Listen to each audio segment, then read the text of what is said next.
Hello, beloved church family of the Oakland Center for Spiritual Living. My name is Judith Roberts, and I will be your host tonight. I welcome you to our midweek Oasis Wednesday night service. As you'll be able to experience tonight, Wednesday night Oasis is a place where we come together as a community to be spiritually refreshed between Sundays. Most Wednesday night services build upon the theme of the previous Sunday, sharing in a satsang style, expressing science of mind principles and practices with the intention that these gatherings are informal, intimate, and interactive. Our annual theme for 2025 is Rising Higher, Growing Deeper. And our monthly theme for February is Radical Interconnection. Last Sunday, Reverend Verona Garland introduced ideas inspired by the talk title, You Are Enough, The Art of Happiness. And tonight, our speaker will expand upon that talk title with You Are Enough, The Art of Happiness and Joy. So as we gather tonight, I really want to welcome you. If you're new to our community or watching our recording, please visit our homepage at www.oaklandcsl.org and click on the I'm New icon. And look at the lower left-hand corner of that page to submit your email address. Once you do, you'll begin receiving the village news once a week in your emails on Thursdays. It has all the information on what is happening at the center and upcoming events. Before we get started with the talk, please mute your audio microphone during tonight's service. You can leave your camera on.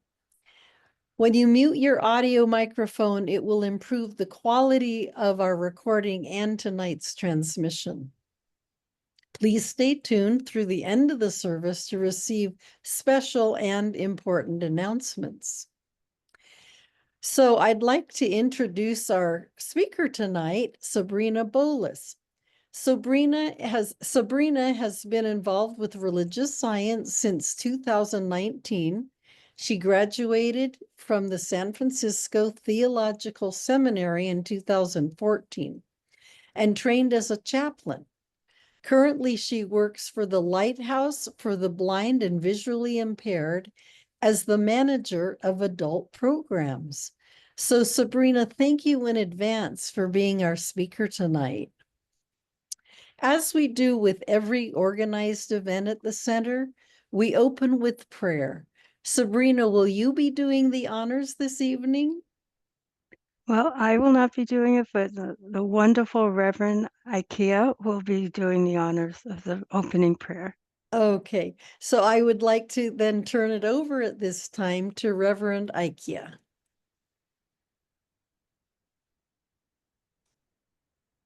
You're muted. Right here and right now, we are immersed in the infinite Spirit of God, the Spirit of love. And from that Spirit of love, we look forward to the unfoldment of this wonderful topic. And I bless each person who's come this evening, eager to know more about the art of happiness and joy. I bless each person ready to get a new insight, learn another little something, another big something, another wonderful guiding light for the rest of tonight, tomorrow, the next day, all the way to Sunday.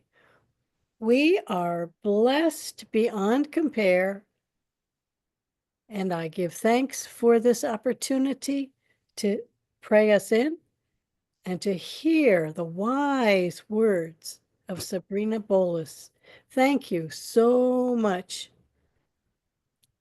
And please join me by saying, and so it is. So it And is. so it is. And so it is.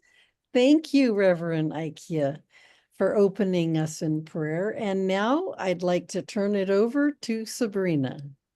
Thank you, Judith, and thank you, Reverend Ikea, for the wonderful meditation and wonderful opening prayer. I'm so glad to have been invited back to speak.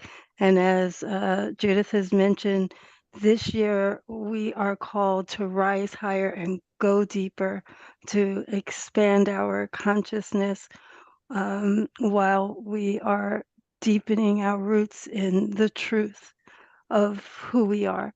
And this month, we all get to explore the radical interconnection, which is, for me, understanding that we're not separate, but deeply woven into this fabric of all existence. And yet, as I say that, I really have to be honest and say, some days this idea of this interwovenness, this oneness is really difficult for me to understand. So how do we embrace oneness when we see injustice, when we see war, when we see oppression? How do we see God in all people when some people seem so cruel? And how do we hold the belief that we are enough when the world constantly wants to tell us otherwise, when the oneness that some want to bring is exclusive instead of inclusive? I long for happiness during those times, but what I truly am seeking and understand that is there always is my joy. And so I say that because I've been reading the book of joy for over a year now. I love to read books over and over. And I realized that there's a difference between happiness and joy. Both Ernest Holmes and the Book of Joy, the authors, the Honorable Desmond, Archbishop Desmond Tutu and the Dalai Lama, make a profound distinction between happiness and joy. Happiness is often external. It comes, it goes, it's dependent on circumstances. A good day at work, a warm compliment from someone, an exciting achievement, these bring happiness, but I've noticed they're also quite temporary. Joy, on the other hand, for me is a state of being. It's spiritual. It doesn't depend on outside conditions. It arises from the inner alignment I have with truth and with love, and most importantly, with spirit. Artis Holmes tells us that joy has no sorrow and love knows no hate. Joy cannot be sad and cannot be depressed. It cannot be depressed. What? To the one who perceives spiritual truth, joy is eternal, and that alone makes me happy. The Dalai Lama reminds us that we can cultivate, get this, a mental immunity. That's like building up the immune system in my body for my health. This mental immunity is strengthening our resilience so that we're not so easily shaken by life's challenges. And that mental immunity, I tend to feel it growing stronger each time I read a Bible um, passage, each time I go to Dr. Dan, each time I come here, each time I go to church, I'm building my mental immunity. And this means that happiness is not something that I'm chasing. The joy is not something that I find. They're both something that I practice. For me, they are an art. When I was offered this wonderful topic by Reverend Sunshine Michelle, when I was offered this topic of happiness, I was not in the happiest of places. Things seemed to be somewhat in a state of chaos. And at the same time, I was still able to identify the things that were going well in my life. So it was just this feeling that there was chaos around, and it could be if I'm watching the news, it could be something changing at work, but still at the core, I got up every day, I smiled and I was grateful. And I owe that to my spiritual practice. I owe that to many of you in the room who I spend a lot of time with discussing my spiritual practice and hearing all the wisdom from you. So the 8 pillars of joy that are shared in the book of joy offer a roadmap. I love roadmaps. I love instructions. They help me. They offer a roadmap to cultivating this lasting and unshakable joy, and in turn, a deeper, more sustainable happiness. These pillars that I'm about to share with you, they teach me that true happiness is not built through external success or avoidance of suffering. It's not built through avoidance of suffering. I wanted to repeat that. But it's through how we think, how we act, how we connect with ourselves, with each other, and again, with spirit.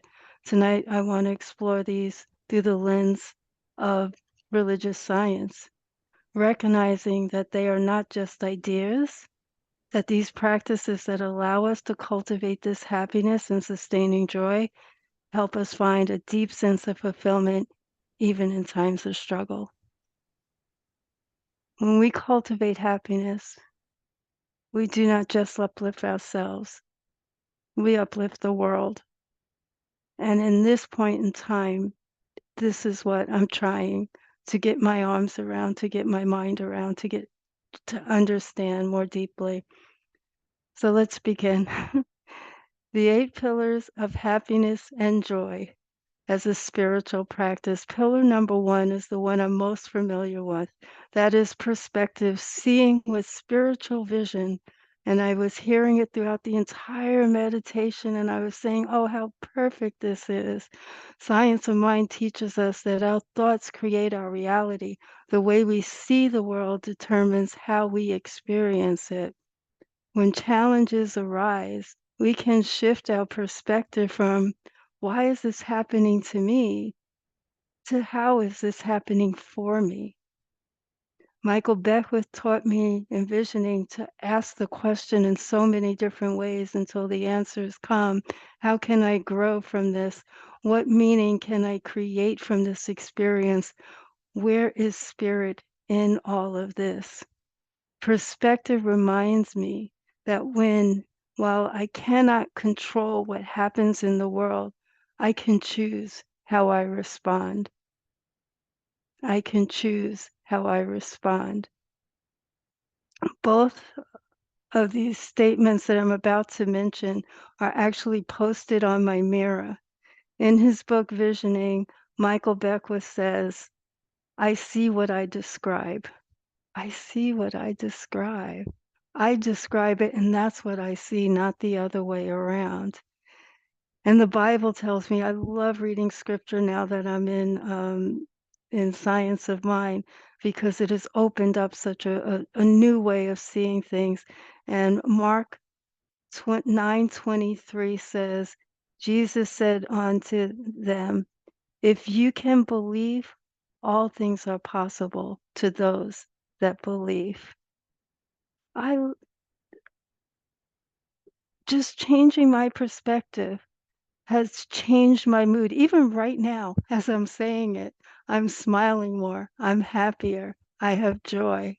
So how do you change your perspective from suffering to growth is a question that I'll leave you with for the moment. The second pillar is humility, honoring the divine in all. In the book of joy, humility doesn't mean making ourselves small.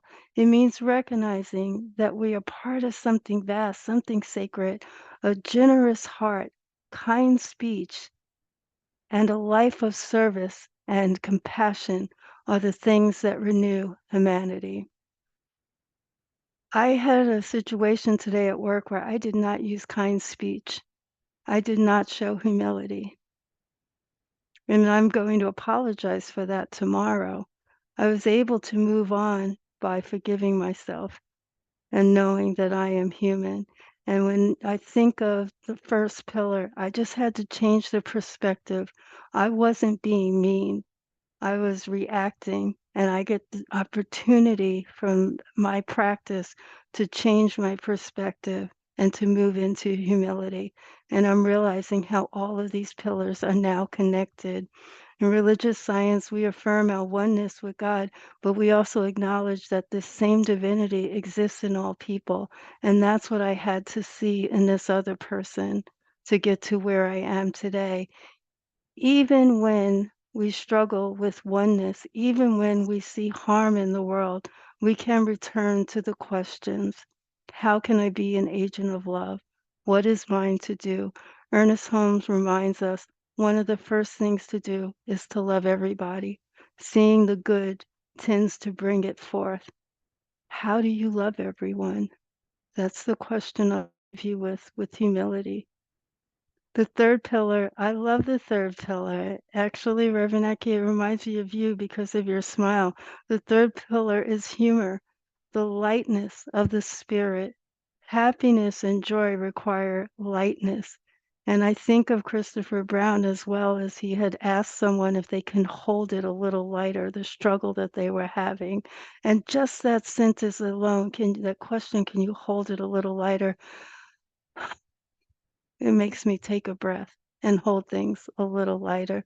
The Dalai Lama and the Archbishop Tutu remind us that laughter keeps us open. It keeps us, it helps us to be present, and it keeps us human. And I watched the film with the two of them, and these two men who've been through so much laugh more than anyone I've ever been in the presence of. And when they're together, you can't stop the laughter. It's beautiful. In science of mind, joy is a sign of spiritual alignment. So even in deep spiritual work, we must remember to laugh, to bring playfulness into our practice, to find joy in the journey. I'm thinking of, there's a practitioner here named Annie, and she does laughing yoga. I don't know if she still does it, but I haven't participated in laughing yoga, but I watched it from afar. And the thing about laughter is it's a release of emotions. And both the Desmond Tutu and Dalai Lama agree that we are laughing and crying, and it is the same release. We're releasing emotions. So the question I'll leave you for that is, what do you do to laugh? The fourth pillar is acceptance, and that's surrendering to divine order. I realize we can't control everything, but we can trust in divine order. I have learned to trust in the divine.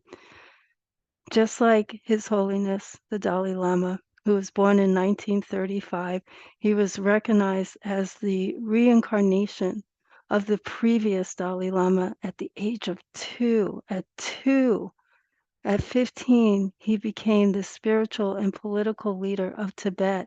And in 1959, after China's invasion of Tibet, he was forced to leave his country in exile, leaving behind his homeland and his people. Instead of responding with anger, he chose acceptance and peace.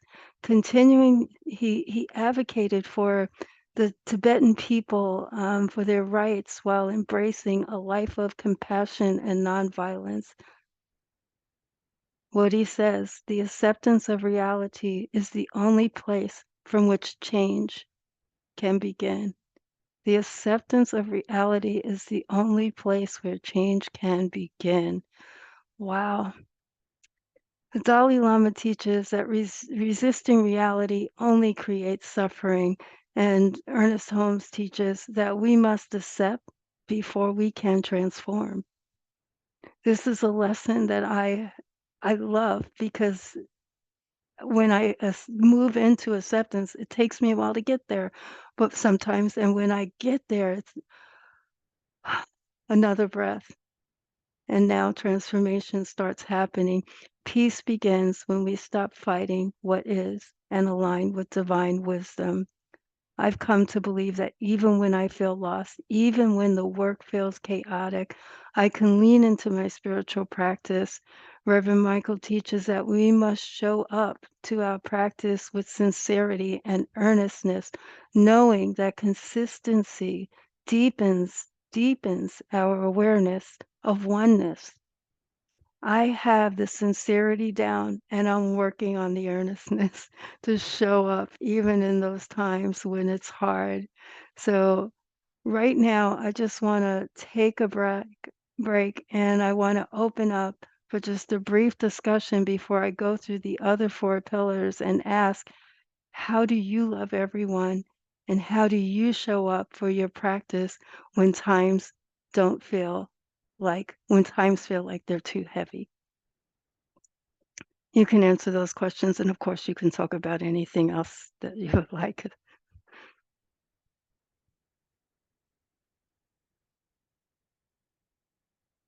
You're muted, Judith. Thanks. I said, could you repeat the questions? Yes. How do you love everyone when it seems like some people are hard to love for me? Um, how do you get to that oneness, I guess, is the question. And the second one is, how do you show up for your practice even when you're feeling too tired or things are too heavy? Yeah. Thank you.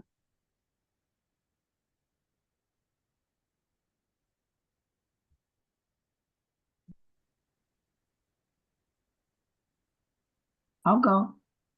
Thank you, Hey, Dodie. Dodie. I love your presentation. Thank you, Sabrina. And Thank you you. open up some questions that we all probably wrestle with. But for me, how do I show up to love everyone? I try to integrate myself into knowing that there's this all-present power that's so humongous, it's so big, so broad, so everywhere. And then I want to allow that to be a part of me. So I accept my oneness with God. And I think of in terms of how everything is accounted for. You know, it's like in your physical body, your cells make a difference and they're so minute, they're small, but they have a master plan. They have a space. So I go from something like that to allow myself to be that energy in this humongous world with all this other stuff. And all of us are taking each other through changes and going through whatever our human experience is. But to think that there is this presence, there is this power that is strong and wide and loving and maintains itself within us. So I think that's how I work mine, to hold on to me. Because how do you love everyone? The energy that comes from some spaces and places and whatever is hard. It's difficult. But remembering to remember all powerful energy is sustaining and maintaining us, is holding the planets in orbit. This is so powerful. I let my little self acquaint myself with this huge unconditional love. I'm complete. I love that. Thank you, Dodie. And you always remind me to remember to remember. And so during those times when I have a hard time, I have to remember to remember. Thank you.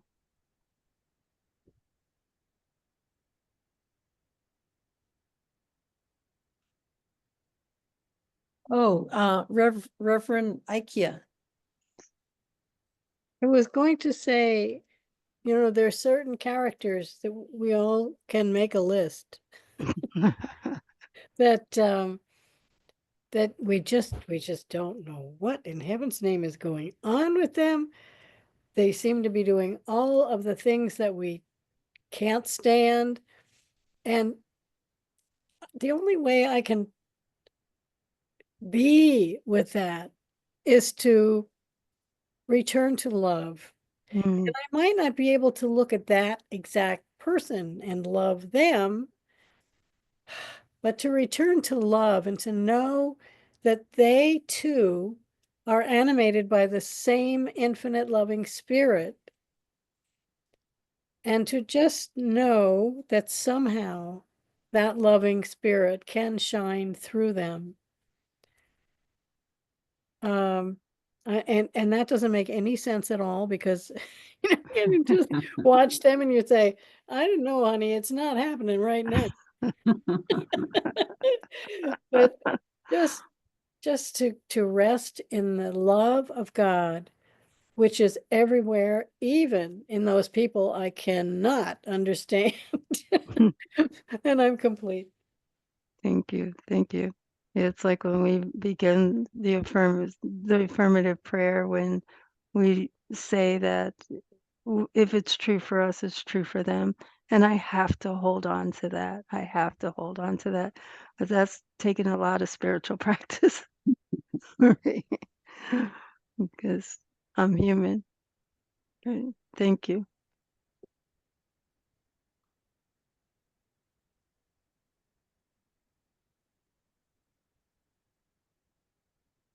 Anyone else? How about, how do you show up for your practice when there are times you don't feel up to it? Does anyone have anything on that? I'll go. Please, Dodie. Thank you. How do I show up when I don't feel like it? Yes. You know what happens? If I allow myself to move and get there, then it's okay. Yeah. But the charge is, for me, is not to lock myself down before I can, like for meditation, for instance. If I get up and I'm running late and whatever, how am I going to put this in? And if I shift whatever I'm doing in a way that gives me a little space, then I can get into that space. And if I get into that space, it's it's it's an energy flow that's good. So you like it. So you want it. So I'm able to. That's how I push myself. I mean, like I'll get up and I'll read something, then I want to read something else, and then my time gets away. Then I want to do some stretching, and you keep pumping yourself. And then I said, oh no, I don't have time to meditate. Well, if I sit down for a minute, then I can get into meditation and enjoy it in a way that it's taking its own space. I don't know if that makes sense, but that's how I work mine.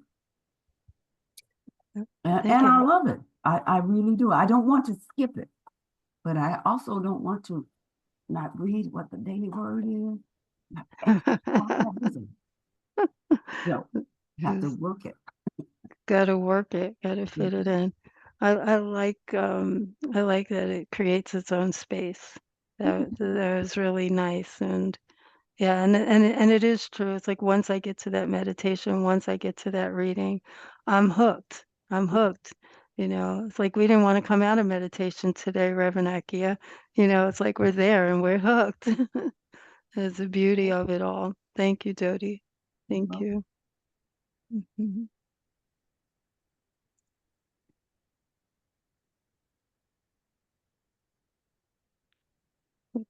Hey, Devorah. Hi. Hi. How do you show up for your practice even when you're feeling tired and things are heavy? Um, it is so interesting that this is a question because I was expecting rain this morning and I was going to love it because I wouldn't have to get up and get out and do my walk. And it was one of those things where I looked up and it was cold, and I generally walk at 7:30 in the morning. I pray first, and then I get up and I go walk. And at 7:30 in this morning, it was freezing cold. But I had to get up, and I'm like, Jody, I had to force myself. And once I got up and I got out there, it was like a flow that was forcing me. it took over instead of me forcing it. And so one of the things I do is just get started. I have to just get started, regardless to the fact that I am fussing with myself all the way.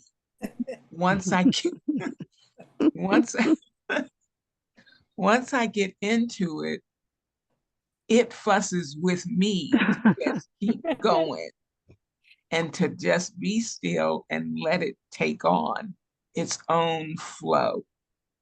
And that's what happens in my spiritual practice, as well as in the walk that I do. And this morning, it was exactly like that.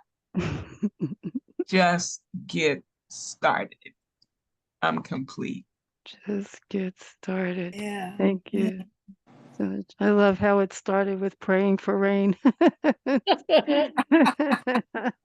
And then ended in such beauty. Thank you. Just get started. Thank you. Thank you. Dr. Judith? Hey, Hi. I wanted to go back to the first question, which I was still thinking about, and the first part of it. Yes. And in what's going on, I am having trouble loving some of those folks. Mm. And so I begin by working harder on loving myself. I start from that point. And when I reach that point, then I know that I'm loving myself and my connection to spirit, and knowing that each one, whatever they think they are, each one has a connection to spirit. So I find then that I can look at someone like that a little more kindly. And the other thing that I have liked to do for several years is I try to see the child within them, because I feel that everybody started off as an innocent. Yeah. And then, something happened, a variety of things happened, and that affected them. And as things happened, it affected me. And so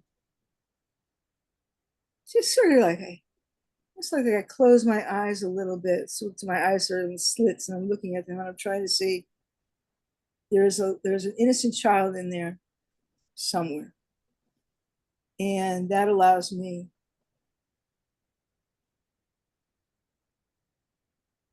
to know that they are, in some way that I may not understand, they are beloved children of God as well. And so and it doesn't seem to last from one day to the next yet. I have to do it again. Yeah. And again, and that's okay. I'm willing to do it again and again, because I'd rather live that way. I'd rather live, and I'm around people, close friends, who are not that way, and they're angry and so forth. And I have to do it. It doesn't matter what anybody else around me is doing. I am me. I am Judith. I am connected to spirit, and I just need to remember, and then I begin from that point. And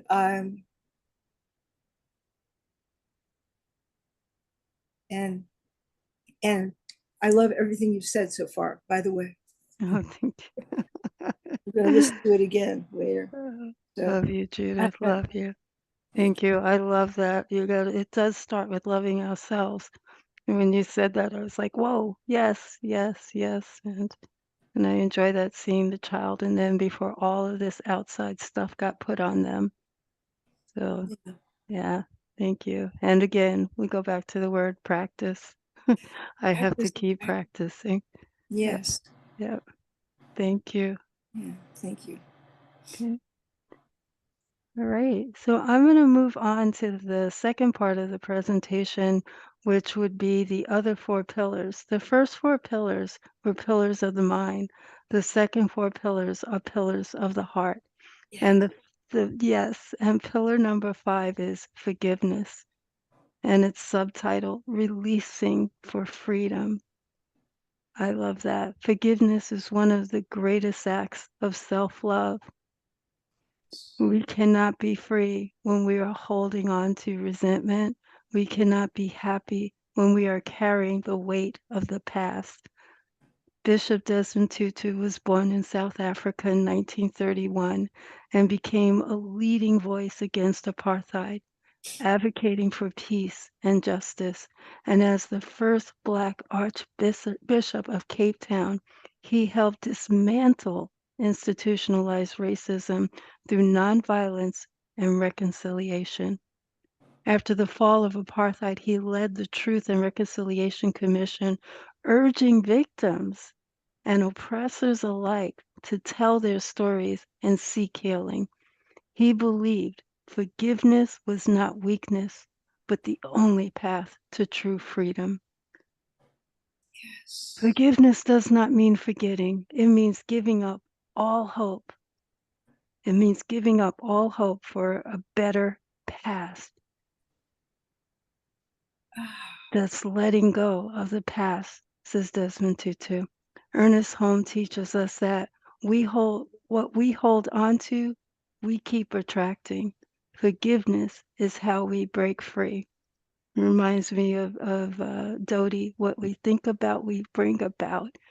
Thank you, Dodie, for that, because that's what's on my mirror as well. What I think about, I bring about. Sometimes the hardest person to forgive is ourselves. But when we release shame and guilt, we make room for grace. I got to be in the presence of the wonderful Charles Holt this past weekend, who at the Celebrate the Soul conference, I heard him sing one of my favorite songs that I pass on to everyone, I Forgive Me. I'm tired of the guilt that brings me pain. Now is the time for me to let go of the shame. The past behind me, I see anew. I'm ready for my change. I forgive me. What wonderful words. And I sing that loud and loud and loud. I had to sing it today when I used unkind words, and and it just helps me clean my soul. The sixth pillar is gratitude, the spiritual practice of enough. Gratitude grounds us in sufficiency. When we are grateful, we see that we are already sourced and supplied by the universe. Every breath, every sunrise, every moment of connection is an opportunity to say, thank you, Spirit. Gratitude helps us catalog, celebrate, and rejoice in each day and each moment before they slip through the soft fingers of time. And that's from the Book of Joy. I fell in love with and believe in gratitude when my mother passed, and I had to find gratitude in grief. And the gratitude I found was her deep, unconditional love. I would not be grieving and crying so hard if I was not loved so much. I will take it. I will take it, and I am grateful for it. The seventh pillar is compassion. Seeing with heart, the heart of God. Compassion is love in action. From the Book of Joy, the three factors that seem to have the greatest influence on increasing a person's happiness would be our ability to reframe our situation more positively. That, of course, is perspective. Our ability to experience gratitude, that was pillar 6 we just heard, and the choice to be kind and generous. That's from the Book of Joy. And Holmes tells us that we are all expressions of the divine. When we see others through the eyes of love, we transform our world. Compassion is love in action.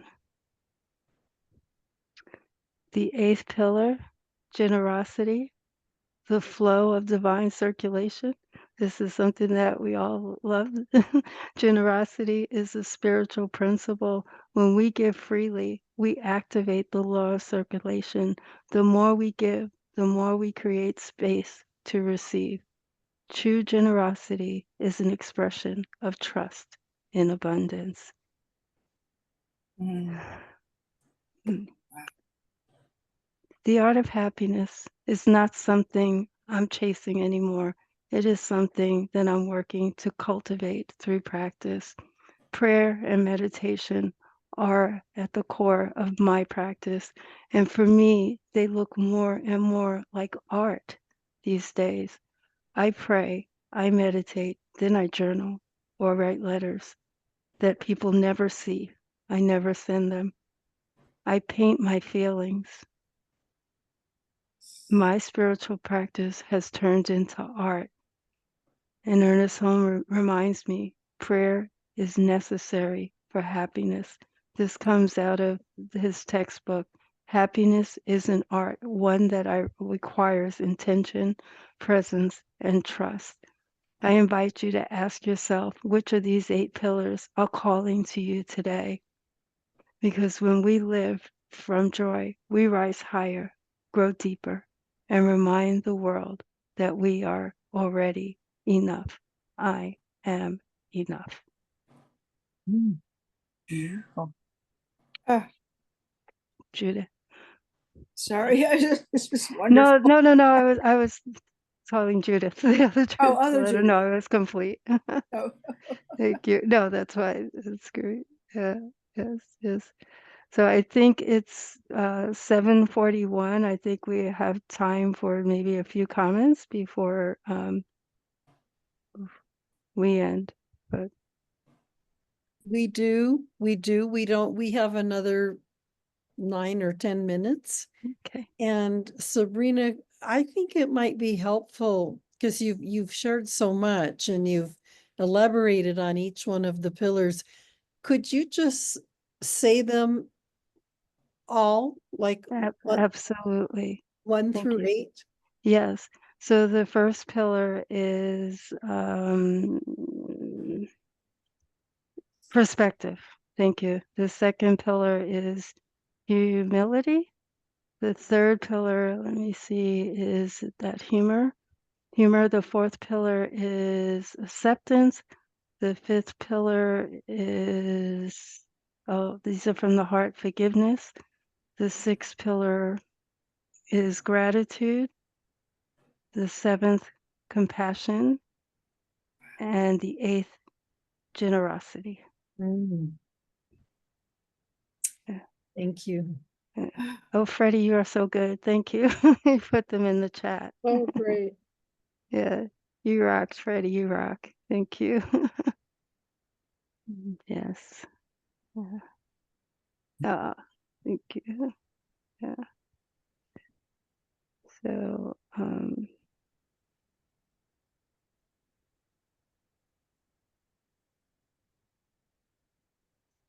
hi, Gabrielle. Good. This has been a beautiful conversation. I have my clipboard and I'm taking notes. Thanks. For me, coming back to my spiritual practices, well, this is my dedication of my morning and starting my day with prayers. And I feel like if something bothered me from the day before, I can reclaim it in a prayer in the morning when I have my tea.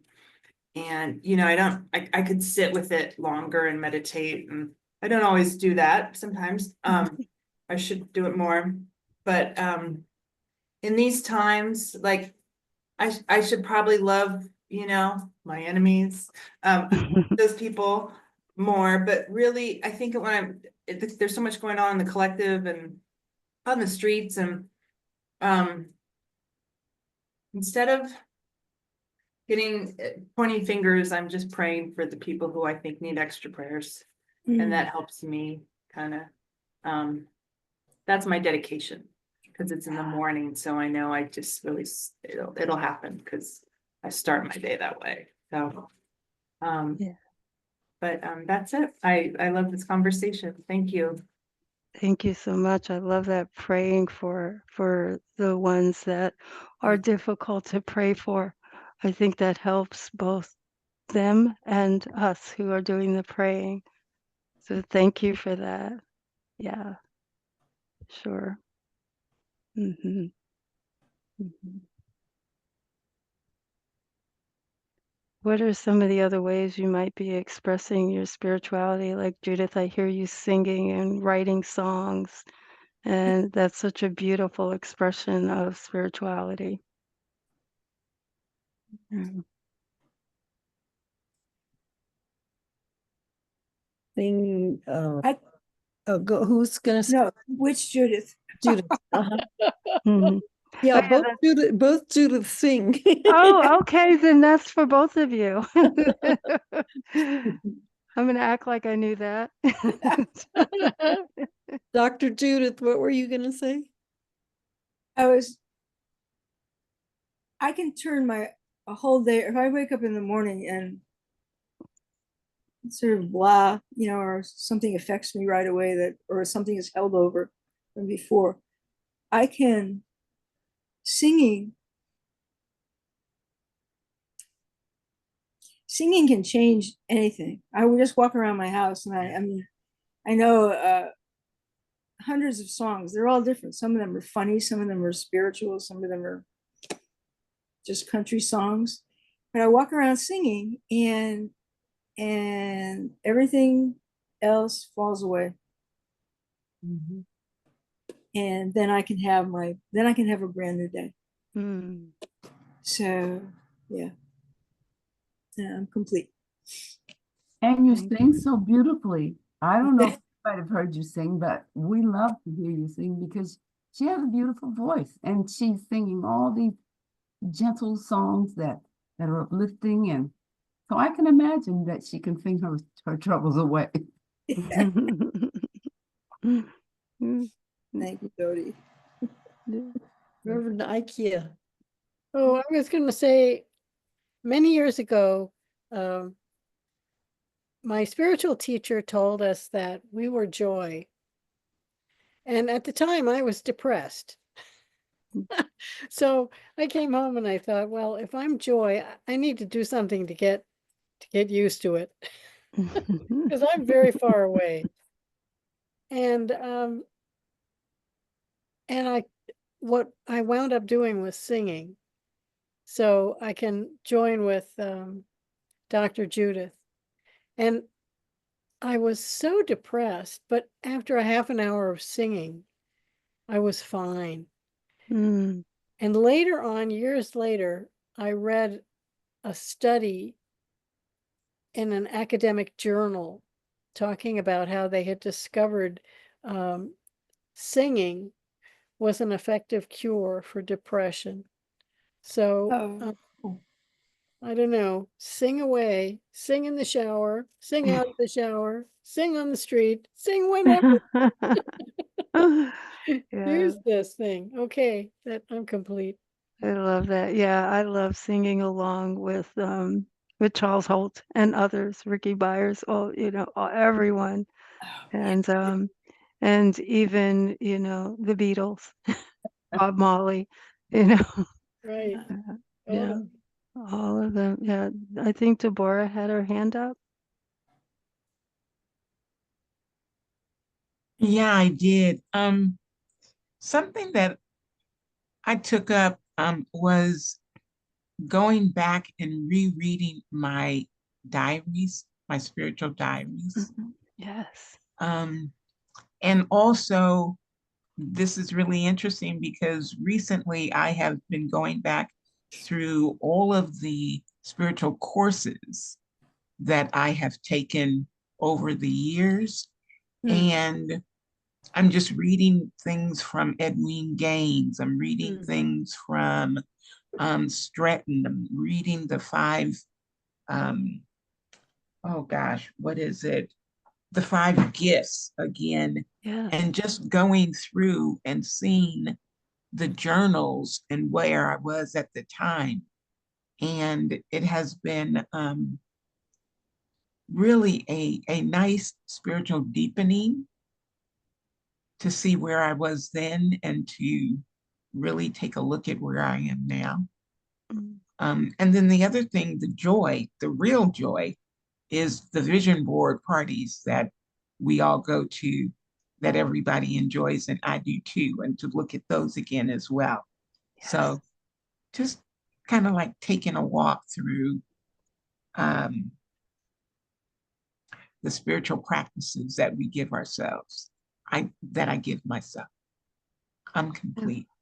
I love that. Thank you. Thank you. And you get to see the journey. That's pretty Yeah, cool. That's pretty cool. Thank yeah. you. Wonderful. So Judith, do you want to give us the last comment about your singing and practice?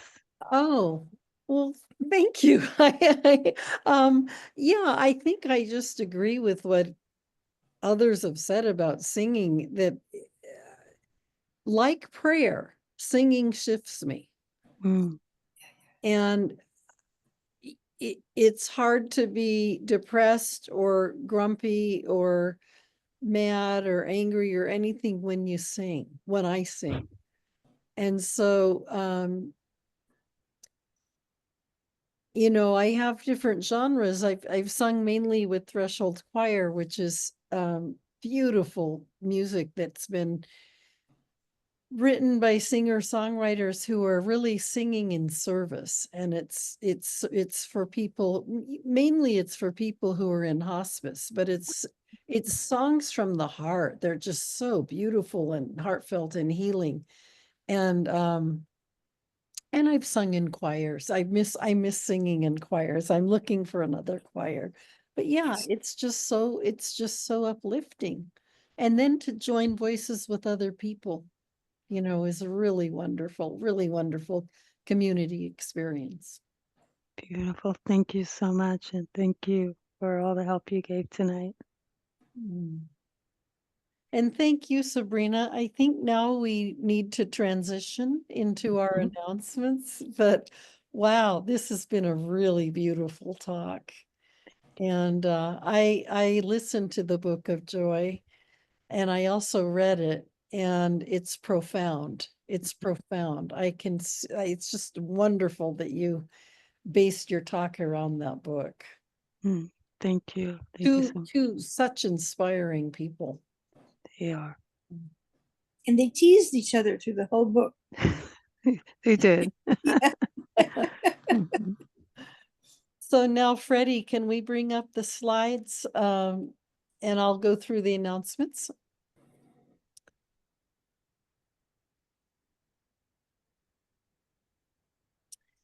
So, let's see here. So this Sunday, February 16th, Reverend Dr. Sunshine Michelle Coleman will be speaking on ripples, the art of mindful living. Meditation starts at 10, followed by service at 10:30. Next slide. And on Wednesday, next Wednesday at our midweek Oasis, join Grady Nobles and Reverend Sunshine Michelle for an encore conversation on the same topic. Yay. Meditation is at 6:30, and the service begins at 7. And Grady is here tonight. We're looking forward to that, Grady. Our daily readers for 2025 are 365 Science of Mind by Ernest Holmes and Daily Gratitude Reflections, Volume 2 by Deborah Perdue. Join us for those. And the Season for Nonviolence convenes January 30th through April 4th for 64 days commemorating the anniversaries of the deaths of Mohandas Gandhi and Martin Luther King Jr. Pick up your daily affirmations at the front table of the sanctuary. And the Social Justice Ministry is hosting a movie viewing of the 688 for Black History Month. Join us on Saturday, Saturday, this is this Saturday, February 15th, 3 to 6 p.m. in the social hall. If you haven't seen it, It's fabulous. So I highly recommend it. Next slide.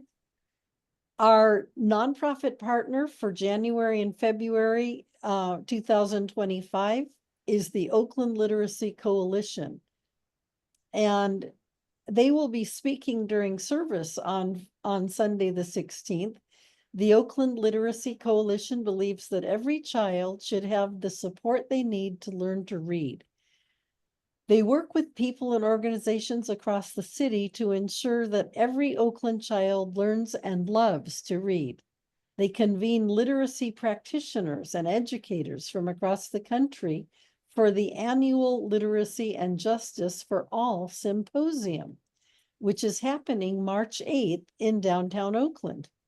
They created the Oakland Reads website together with the Oakland Unified School District as a resource for families and tutors supporting kids ages 0 to 5th grade. Visit oaklandliteracycoalition.org for more information. And join us on February 16th during our Sunday service for our commitment ceremony. Commitment or recommitment or commit or recommit as an individual, a couple, specific family, or community. We welcome everyone's participation. Register at oaklandcsl.org on the events page. The 6-week Women's Spiritual Empowerment Group continues with another session on February 16th after service from 1 to 2 in the sanctuary. All are welcome to join this lively discussion.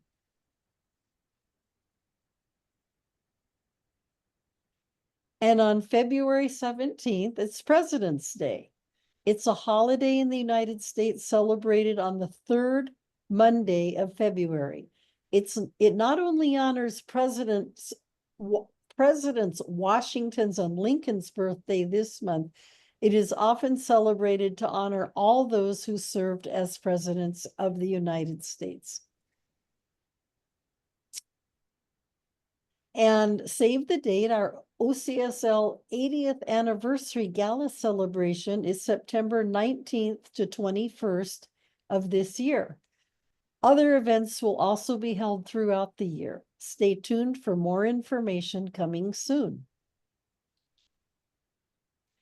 And we are the change. Participate in our coin drive in celebration of our 80th anniversary.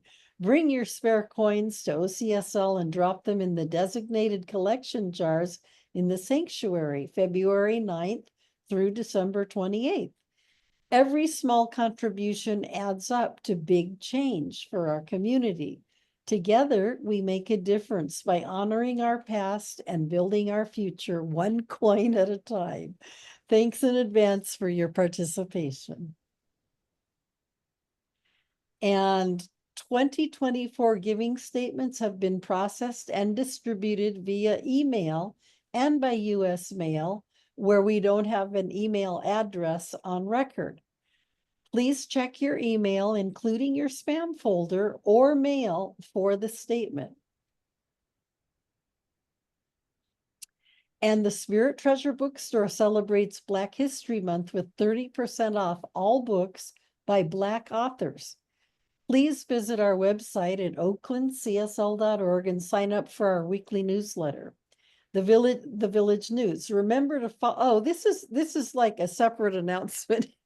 So you can go to the next slide, Freddie. And we're gonna roll into this one. But first, please visit our website at oaklandcsl.org and sign up for our weekly newsletter, The Village News. Remember to follow us on Instagram, YouTube, and Facebook for special updates. Like and subscribe to Oakland Center Today. And visit csl.org to see what's happening within our Centers for Spiritual Living global organization. So now I want to highlight our team. On screen here, you see all of the key people at OCSL who keep us running and thriving. First, we have our senior minister, Reverend Dr. Sunshine Michelle Coleman. We have co-lead Ministry of Prayer, Megan Lemon. I think Megan's on our call tonight, who is also a practitioner. We have co-lead Ministry of Prayer, Maureen French, who's also a practitioner. Then we have Beth Van Arkel, our board president, Steve Carter, who is our operations coordinator and prepares all of the documents for our Wednesday nights. Facility usage coordinator, practitioner Susan Brecker, and bookkeeper Dow Becker. So we want to just, honor them and thank them and acknowledge them for the tremendous job they do. And we couldn't do it without them. They've all stepped up into high service, so we thank them. Next slide.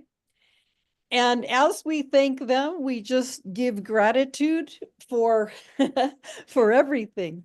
So I'd like to invite you to say with me, I freely give what I have, and the divine source multiplies it in return.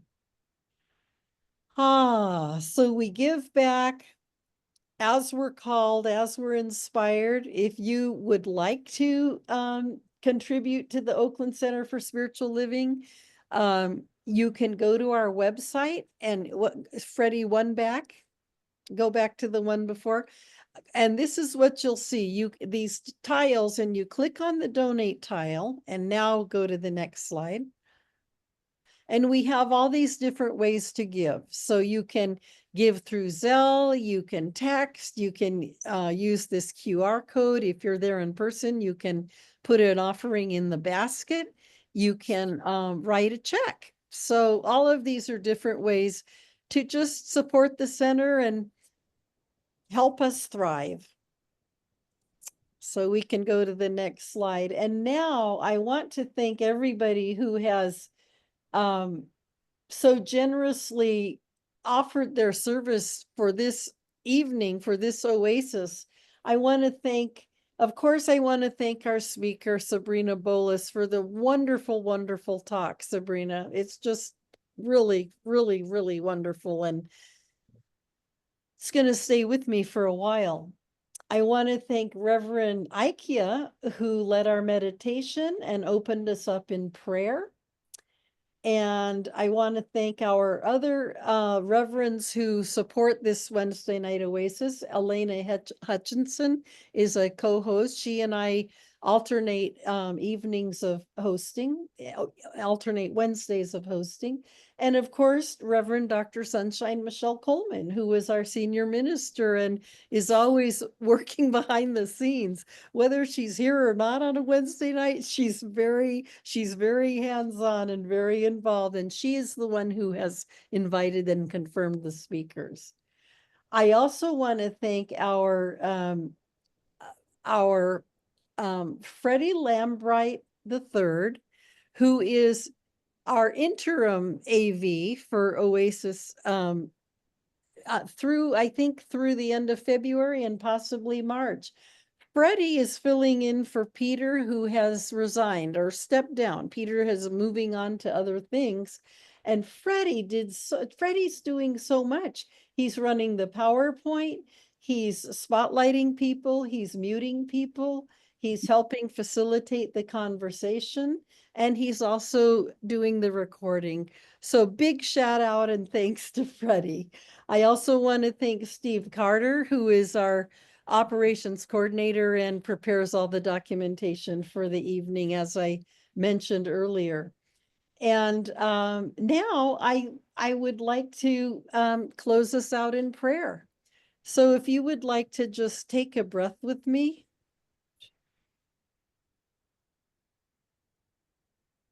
And one more.